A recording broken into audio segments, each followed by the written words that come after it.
мекендештер, biz алысты Владивосток шаарынан видео кайрылуу кылууну туура көрдүк. Biz Владивосток жаштары Адахан Мадумаровдун кандидатурасын колдой турган болуп чечтик.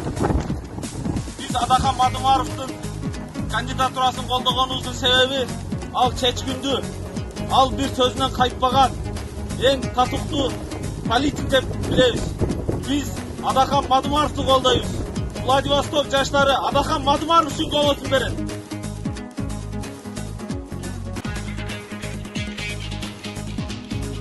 Ассаламу алейкум, урматтуу кыргызстандыктар, урматтуу мекендештер.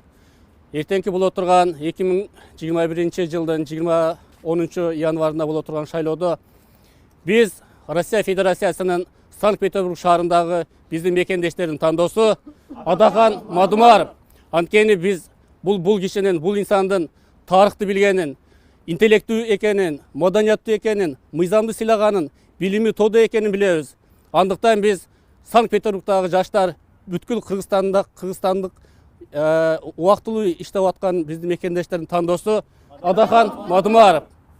Баарыңыздарды чакырабыз, урук туугандарыбызды, досторду туура тандоо жасайсыздар, жүрөгүңүздөр менен тандайсыздар деген ойдобуз. Рахмат чоң.